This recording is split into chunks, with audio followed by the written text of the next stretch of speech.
Farmacias Medicity, la cadena de farmacias más grande del país, ahora llega a tu casa. Pídenos a domicilio al 1-800-633-424. 1-800-633-424. Quédate en casa.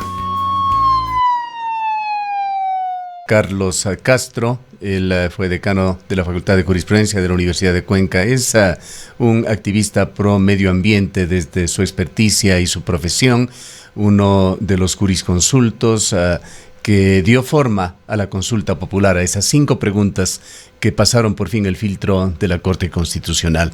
Antes de darle la palabra al doctor Castro y de saludarle, quisiéramos dar a conocer mayores detalles de lo que habíamos comentado ya al inicio de este noticiario, cuando informábamos que la consulta popular se adelanta para el mes de diciembre en esta urbe. No será en forma conjunta como se aspiraba con las elecciones ecuatorianas por un tecnicismo.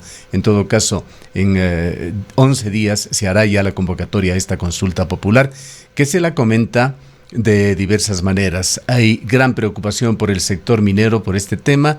Dimos a conocer algunos de los puntos de vista que se publican en los portales de la minería que están circulando a nivel del país y a nivel global por la internet, y vamos a señalar algunos datos que dan cuenta de cómo la consulta propuesta para la ciudad de Cuenca, incluso antes de darse, está influyendo en el tema minero. Nos referimos al portal viaminera.com, muy activo en cuanto a difundir noticias pro minería y a resaltar los efectos negativos que medidas de resistencia puedan estar provocando en el país y fuera del Ecuador. Se refieren a los efectos en el país de rebote o como consecuencia de la consulta popular aprobada para Cuenca. Señala que el jueves 24 de septiembre, una jueza constitucional de la Unidad Judicial Multicompetente del Cantón Cotacachi ha concedido también una acción de protección con medida cautelar a favor de los derechos de la naturaleza y en contra del proyecto Llurimagua. La decisión de la jueza ampara la defensa de la existencia de la rana arlequín, hocicuda y de la rana nodriza confusa, especies que estarían siendo amenazadas por el proyecto y que según los ambientalistas son únicas en el planeta y no viven en ningún otro lugar que no sea el área minera de Llurimagua. Cerca viven otras ranas tan transparentes que les dicen de cristal, tan pequeñas como una uña, pero con más suerte porque concentran la atención de más de un centenar de científicos renombrados de todo el mundo que piden que se detenga cualquier actividad minera para que no se afecte este hábitat de las ranas. Señala también que casi simultáneamente el Consejo Municipal de Gobierno Autónomo Descentralizado del Cantón Guaranda ha aprobado una ordenanza, la misma que declara al cantón libre de minería metálica, contaminación ambiental en agua, aire y suelo y todo aquello que deteriore, altere o modifique el ecosistema natural. En buen castellano, dice no al proyecto Curipamba y a los que están en sus alrededores. Los no mineros de Loja, por otra parte, esperan los minutos que faltan para la sesión del municipio en la que se haga efectiva la ordenanza similar a la ya nombrada que fue aprobada el año pasado a pedido de los comuneros de Fierro Urco. El Ministerio de Energía no ha realizado comentarios sobre estas resoluciones, lamenta este portal, antes que saliera el fallo de la Corte Constitucional.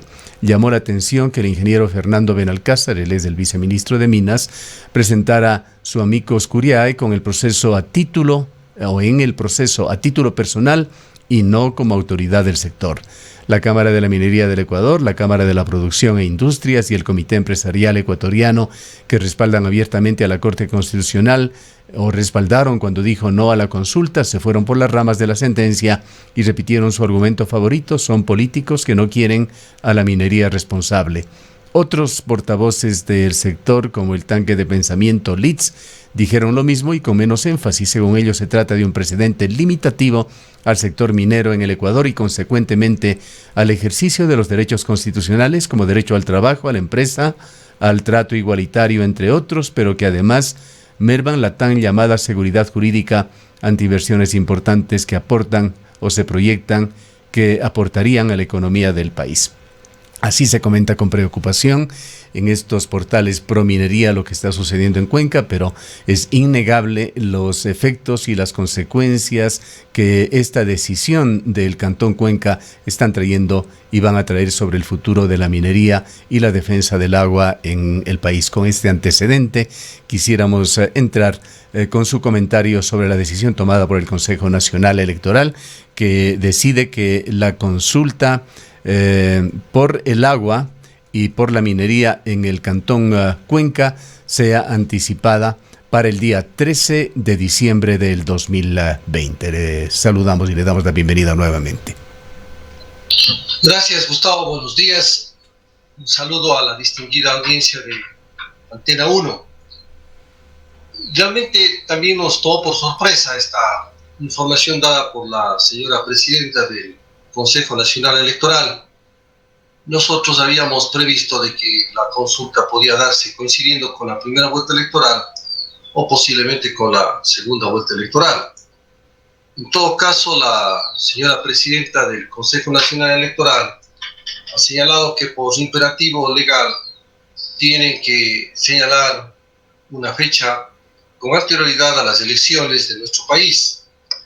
Efectivamente, consultado el reglamento para el ejercicio de la democracia directa, en su artículo 30 se establece que recibida la notificación de parte de la Corte Constitucional con el dictamen, en este caso favorable, el Consejo Electoral, dentro del plazo de 15 días, señalaría la fecha para la convocatoria a la consulta popular. Y luego se señala en un inciso posterior que la consulta se realizaría con 60 días posteriores a la fecha de la convocatoria. De manera que esa es la declaración de la señora presidenta del Consejo Nacional Electoral. Sin embargo, hay que esperar que exista la resolución ya institucional del organismo electoral y por supuesto que se dé la convocatoria para efectivamente ver las reglas del juego en forma segura cuando se establece esa fecha, los requisitos que tienen que cumplir quienes estén por el sí, quienes estén por el no, es decir, todo lo que es el trámite ya operativo y el trámite de participación de los diferentes sujetos, movimientos sociales y partidos que se planteen participar en esta consulta popular. Hay dos facetas dentro de esta decisión, la una de que se anticipa la consulta, la otra que tendrá que solventarla el Cantón Cuenca, con un costo estimado de $1 millón. Bueno, la verdad es que esa es la parte, yo diría, más difícil, delicada para el gobierno autónomo descentralizado municipal, de tener que en estas circunstancias efectivamente reprogramar el presupuesto para, ¿no es cierto?, colocar el dinero necesario para la consulta. Sin embargo, yo le he escuchado muy bien decir al señor alcalde de que efectivamente eso no puede ser asumido como un gasto, sino como una verdadera inversión, puesto de que esta consulta que se realice en Cuenca va a ser muy importante para salvaguardar intereses fundamentales estratégicos para el Cantón Cuenca. En el fondo son también intereses económicos, porque mire usted que el agua sirve para todas las actividades. Y antes que las actividades económicas, por supuesto, en primer lugar, para el derecho humano al agua, para el servicio de los seres humanos. De tal manera que es una inversión porque se trata de precautelar nuestros ríos, nuestros páramos, los bosques, las montañas, los humedales, estas fábricas naturales de agua. Y cualquier esfuerzo económico es necesario. Y aún, ¿no es cierto?, si es que el GAN municipal plantearía a los ciudadanos que demos alguna colaboración, con mucho gusto podríamos hacerlo. Porque creo que todas las ciudadanas y ciudadanos de Cuenca estaríamos dispuestos, aún en estas condiciones, a dar algo de contribución en función de que efectivamente por estas situaciones económicas no deje de consultarse a la ciudadanía. Creo que es una inversión válida, la ciudadanía está consciente de aquello, el esfuerzo vale. ¿Cómo mira usted este debate que se ha catalizado en el país porque ya lo existía? Escuchamos hace 8 días su intervención conjuntamente con Fernando Vega en el programa Descifrando de Thalía Flores con criterios muy interesantes, y también escuchamos a un representante de la contraparte del sector minero. Informaciones como las que acabamos de dar como antecedente a este diálogo hablan de la importancia de temas ecológicos, de medio ambiente, de la ciencia, de la desaparición de especies únicas que existirían en determinadas zonas de Ecuador, de la contaminación del agua, de la calidad de vida en Ecuador. Y en el otro lado de la balanza están los supuestos beneficios económicos tan necesarios para el país en esta época de depresión económica. A mí me alegra, Gustavo, de que el país haya avanzado en conciencia sobre la necesidad de preservar el medio ambiente, porque de un tiempo acá, no solamente en nuestro país, en el mundo entero, existe realmente una ola destructiva feroz de la vida en el planeta. Reportes de diferentes organizaciones científicas, de organizaciones protectoras del medio ambiente, hablan con datos científicos, no palabrería, no demagogia, que efectivamente la extinción de las especies vivas en el planeta es formidable, que la extinción de la vida avanza. Entonces, mire usted, preocuparse nacionalmente por proteger la vida en todas sus formas, proteger el agua, que es un elemento vital para la vida, proteger páramos, humedales, montañas, bosques, etcétera, las especies animales, las diferentes especies de flora, las especies vegetales, realmente estar protegiendo el patrimonio natural que hace posible la propia existencia humana. Recordemos que la naturaleza es una condición para la producción y la reproducción de la vida, y dentro de la vida la especie humana. Estamos hablando entonces de proteger lo que es nuestro espacio vital, nuestro nicho vital, nuestras condiciones naturales para poder seguir sobreviviendo y que sobrevivamos las actuales y las futuras generaciones frente, ¿no es cierto?, a estos intereses voraces, destructivos, depredadores de la naturaleza en el mundo entero, que satisfacen únicamente el interés ganancial, la lujuria económica, se llenan los bolsillos, acumulan enormes cantidades de dinero, de riquezas económicas, pero a costa de acabar, destruir, agotar el planeta. No se dan cuenta que están agotando la vida. Estos señores que realizan estas explotaciones mineras y que solamente ven por sus bolsillos, no se dan cuenta que cada acción que realizan pues implica efectivamente acostar la vida en el planeta. Eso nomás es. De forma que es un tema de enorme importancia, de trascendencia, y por lo tanto yo me alegro que en el país vaya, ¿no es cierto?, ascendiendo esta conciencia ecológica, esta conciencia de preservación.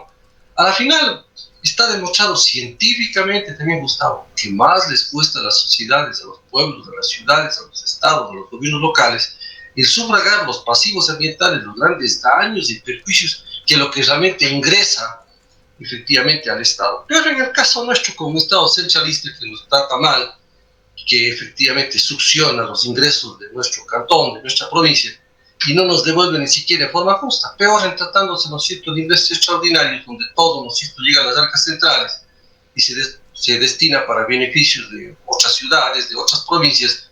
Nuestra ciudad, nuestra provincia maltratada, no nos llega absolutamente nada, y lo único que nos queda son los desastres ambientales. Esto de la desaparición de especies, doctor Castro, y para quienes nos escuchan, no es ficción, son realidades, y la desaparición de especies está totalmente comprobado que rompe cadenas biológicas, desequilibra la naturaleza, facilita, entre otras cosas, la difusión de plagas como la COVID-19 que estamos viviendo.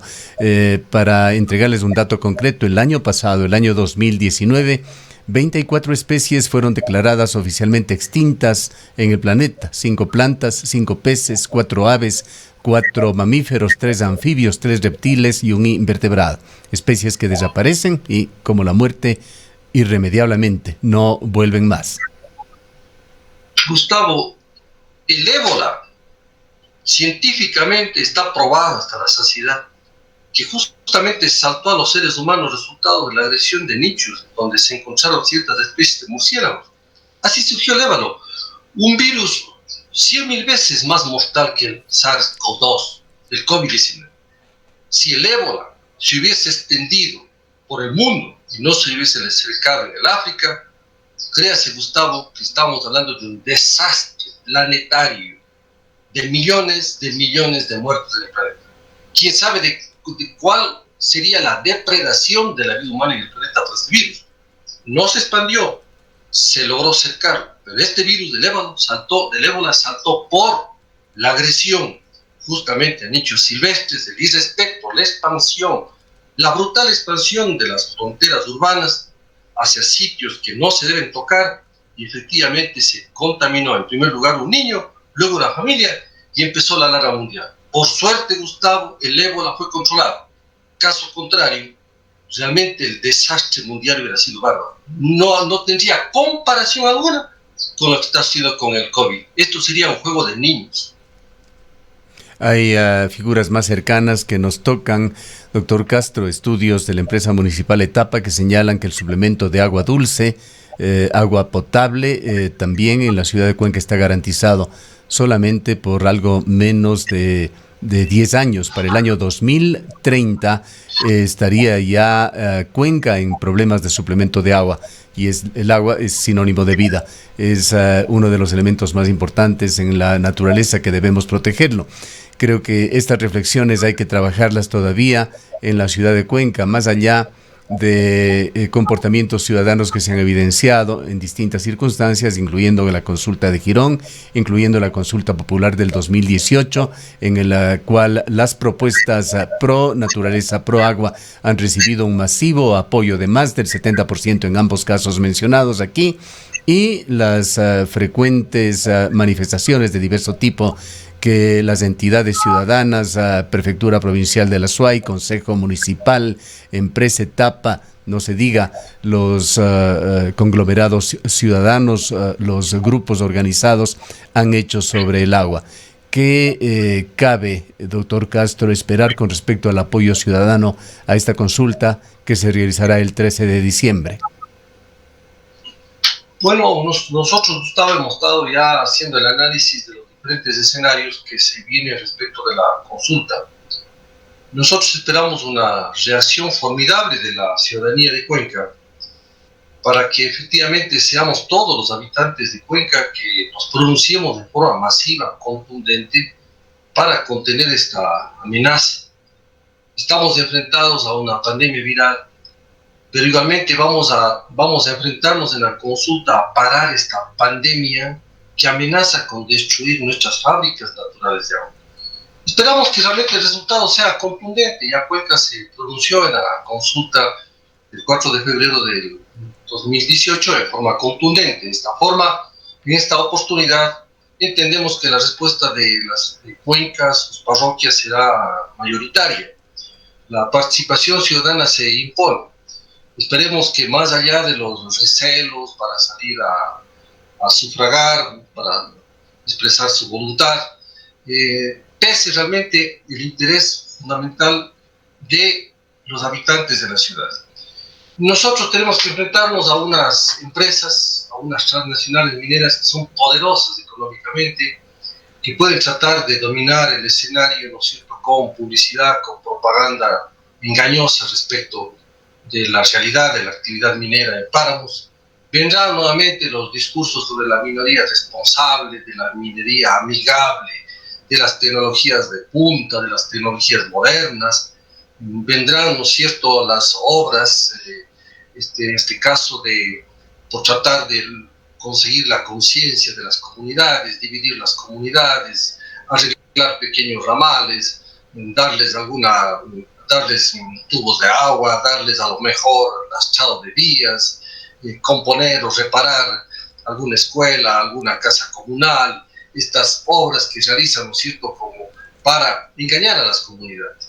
Y también vendrán las divisiones, generarán divisiones de las comunidades, utilizarán pronunciamientos de gente que han logrado conquistar para sus proyectos, posiblemente generen violencia, posiblemente generen, ¿no es cierto?, minería ilegal para culpar y decir, mire, ya ven lo que va a pasar.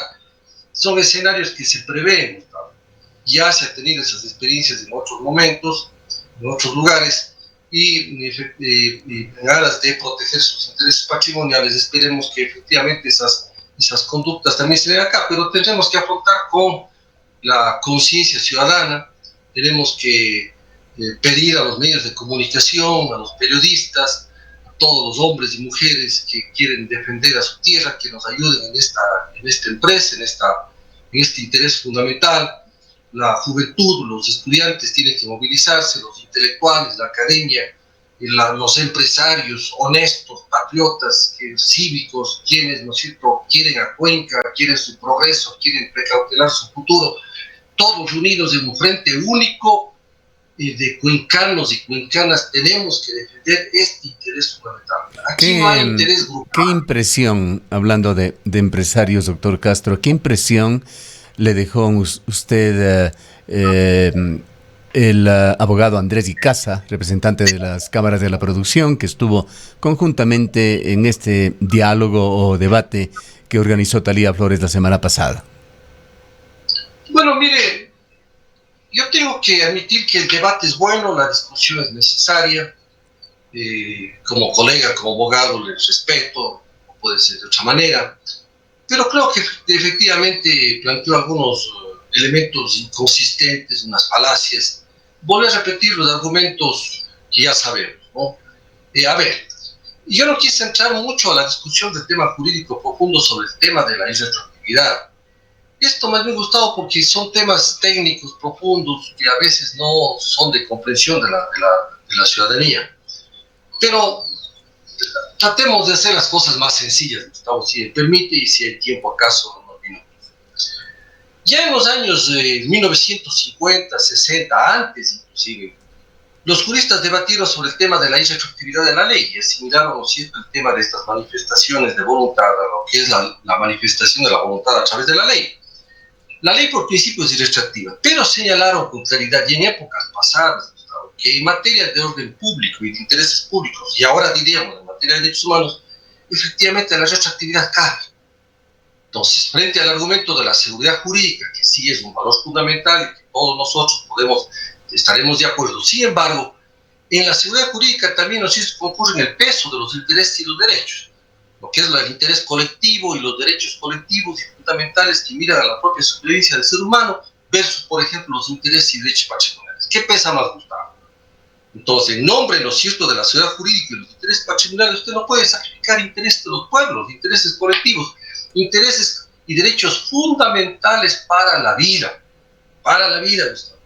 Entonces, mire usted, y en décadas pasadas, este debate fue sufragado por parte, ¿no es cierto?, de juristas y de juristas que eran liberales, defensores acérrimos de la propiedad privada, pero admitían que en materia de orden público, efectivamente, el principio de la irretroactividad tiene que sufrir una excepción.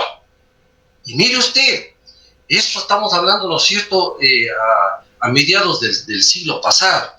Ahora, ¿no es cierto?, veo que se rasgan las vestiduras porque el tema de que supuestamente está en peligro la seguridad jurídica.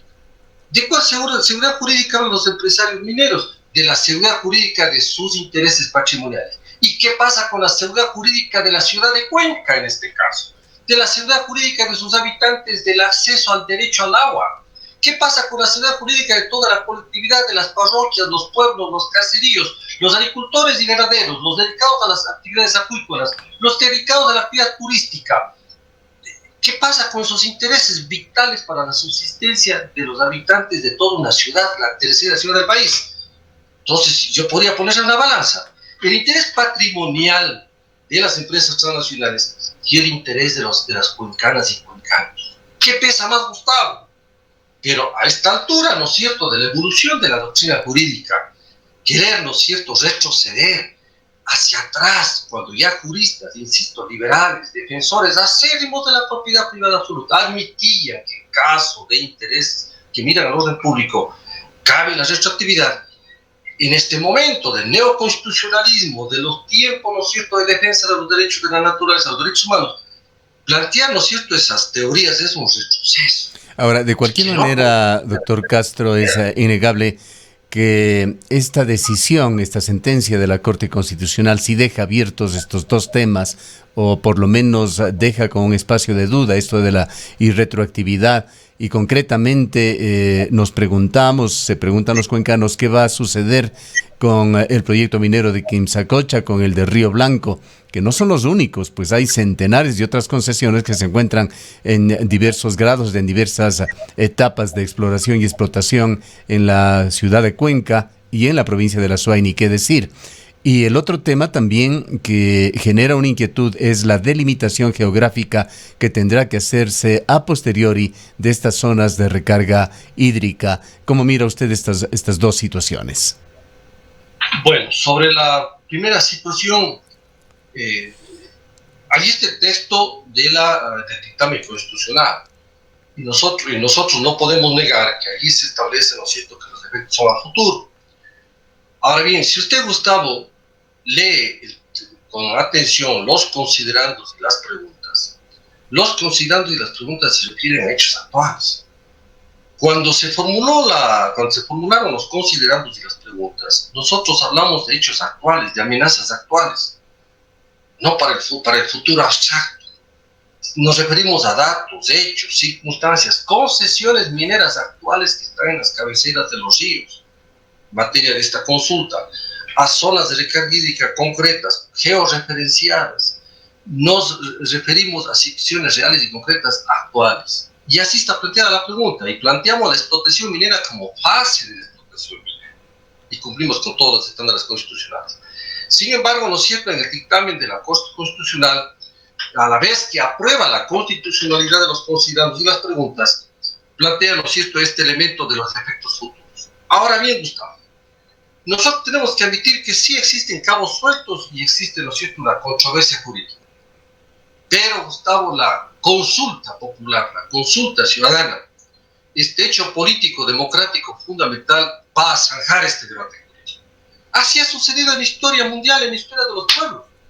Son estas manifestaciones de la voluntad popular que para un buen entendedor, ¿sí?, le hacen notar que existe una ciudad y un pueblo que no está dispuesto a soportar ese tipo de actividades que amenazan sus intereses vitales.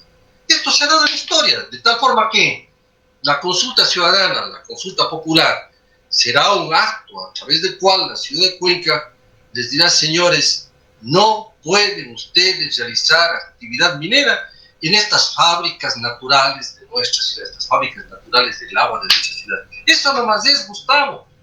Entonces, frente a una manifestación ciudadana, a una aplastante manifestación, como esperemos que se dé de parte de Cuenca, es un mensaje fundamental para un buen entendedor.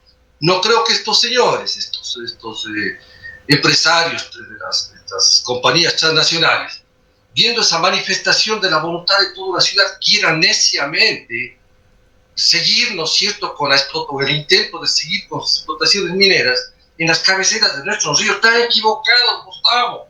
Están equivocados, están retando a toda una ciudad, a todo un conglomerado ciudadano. Deben a tiempo, sean prudentes, sean democráticos, acepten que no pueden reproducir hechos coloniales, hacer una depredación, un despojo, romper nuestros páramos, y además, Gustavo, hechos de la ciencia. ¿Cuáles hechos de la ciencia, Gustavo? Y vamos a sacar datos. Quisiera preguntarles a los mineros, que no se contradigan ellos, comenzando por lo que aseveran en su propio informe de la empresa Minerals, INB Minerals, en la bolsa de Toronto.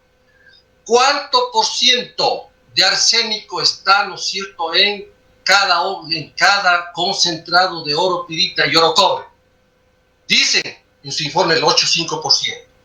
Calcule usted, Gustavo, en los 7 millones de toneladas métricas, 7 millones de toneladas, que van a acumularse en relaveras, porque la otra mitad dice que queda adentro, van a dejar en los propios túneles, en definitiva. Calcule usted, si existe un 8,5% de arsénico, en 7 millones de toneladas, ¿cuánto de arsénico hay? Y eso con la acción del agua lluvia, la contaminación de las fuentes. Pero no solamente es arsénico, es mercurio, es cianuro. Quisiera escucharles. Están los datos de ellos mismos señalando cuánto de arsénico hay. Más es una mina de arsénico, Gustavo, que una mina de oro. Poniéndonos vamos a llevar al ámbito de la ciencia. Vamos a llevarles al ámbito de la ciencia. Poniéndonos en la coyuntura actual. Y ya para terminar este diálogo, doctor Castro, creo que es muy importante también que todos los ciudadanos, no solamente los cuencanos, todos los ecuatorianos, empecemos también a pensar, a mirar de una manera diferente estas posibilidades que tenemos de escoger a gobernantes y poner mucha atención en las agendas en materia de desarrollo sustentable que puedan presentar los distintos candidatos.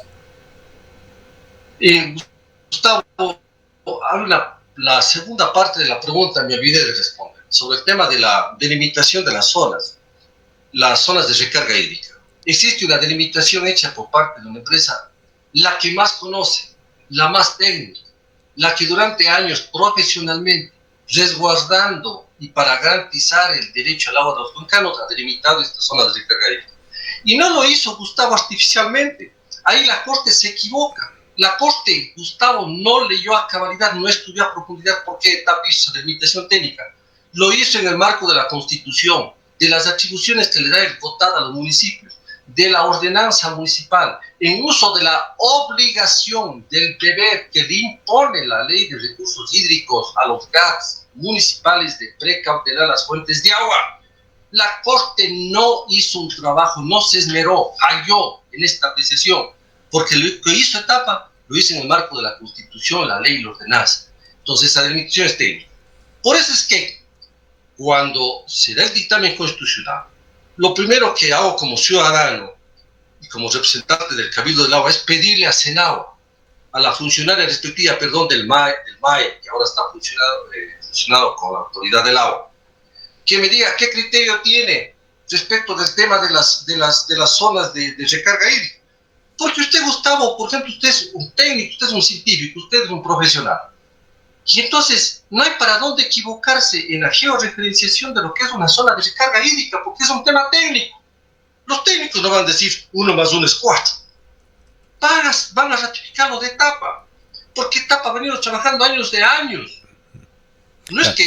Pero de cualquier manera, doctor Castro, un dictamen de la Corte, y usted nos ha dicho en el pasado reciente, es vinculante. Esta delimitación a futuro tendrá que ser definida.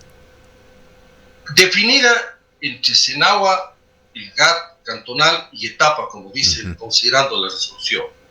Yo entiendo que entre técnicos y técnicos serios no nos van a manipular las zonas de recarga, porque eso ya sería terrible, Gustavo. Manipular, ¿no es cierto?, los datos. Ha habido manifestaciones, falseamientos científicos, técnicos a lo largo de la historia que tanto hayan causado. Pero yo espero que eso no se dé. Vayamos con la coyuntura electoral, doctor Castro, pues el tiempo es bastante esquivo.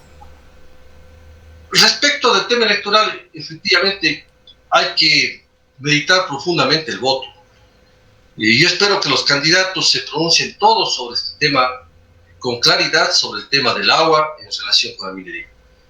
Quisiéramos que existan declaraciones, puntualizaciones muy concretas sobre cómo miran el tema, ¿no es cierto?, de la protección del medio ambiente, el tema de la producción de energías limpias, el tema de que el país avance, ¿no es cierto?, controlando la desertificación, el tema de cómo forzar una legislación que proteja los bosques, la vegetación.